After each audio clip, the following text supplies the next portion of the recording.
नमस्कार. पीएम किसान सन्मान निधीचा 23वा हप्ता जर तुम्हाला पाहिजे असेल, तर त्यासाठी तुम्हाला ई-के-वाय-सी करणे आता बंधनकारक केलेले आहे. तर आपण आजच्या या व्हिडिओमध्ये पाहणार आहोत, की ही पीएम किसान सन्मान निधीची ई-के-वाय-सी कशी करायची. ही काही जास्त अवघड प्रक्रिया नाही, एकदम सोपी प्रक्रिया आहे. 2 ते 3 मिनिटात ही प्रक्रिया तुम्ही तुमच्या मोबाईलवरून घरबसल्या करू शकता. यासाठी तुम्हाला तुमच्या मोबाईलमध्ये 2 ॲप्लिकेशनची गरज आहे. यामध्ये पहिलं ॲप्लिकेशन आहे, की पीएम किसान सन्मान निधी. पीएम किसान सन्मान निधी योजना हे ॲप्लिकेशन जे समोर दिसतंय, असं हे एक ॲप्लिकेशन पाहिजे आणि दुसरं ॲप्लिकेशन आहे आधार आधार फेस आर-डी.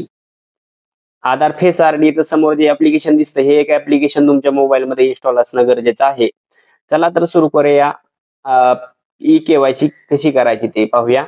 यासाठी सगळ्यात पहिल्यांदा तुम्हाला पीएम किसान हे ॲप्लिकेशन जे आता इन्स्टॉल केलेलं आहे, ते ॲप्लिकेशन ओपन करायचं आहे.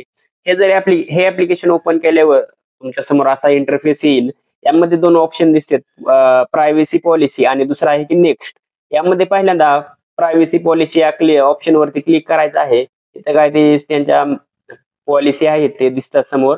हे केल्यानंतर उजव्या कोपऱ्यात तुम्हाला नेक्स्ट बटन दिसतंय. नेक्स्ट बटनवरती क्लिक करायचं आहे आता.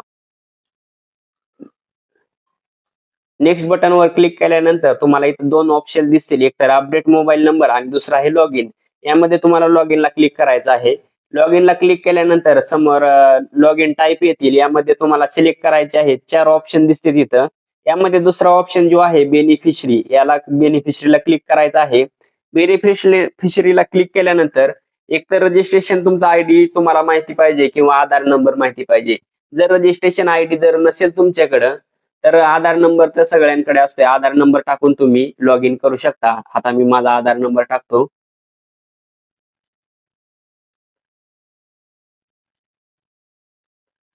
आता आधार नंबर टाकल्यानंतर फेशियल ई-के-वाय-सी लॉगिन हा जो ऑप्शन आहे खाली त्यावरती क्लिक करायचा आहे.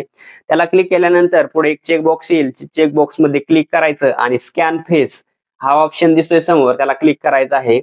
ते केल्यानंतर तुमचं ऑटोमॅटिक जे जे जे काही तुम्ही दुसरं आधारचं आधार फेस आयडी ॲप्लिकेशन इन्स्टॉल केलं ते ऑटोमॅटिक ओपन होईल.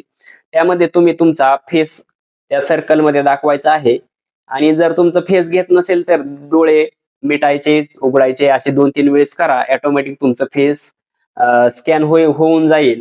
हे स्कॅन झालं की ऑटोमॅटिक तिथं एक ग्रीनमध्ये येईल की ई-के-वाय-सी कंप्लीट असं म्हणून रेकॉर्ड फाउंड असं. यामध्ये तुमचं ओके करायचं आहे. अशा प्रकारे तुम्ही तुमच्या मोबाईलवरून घरबसल्या ई-के-वाय-सी करायची आहे.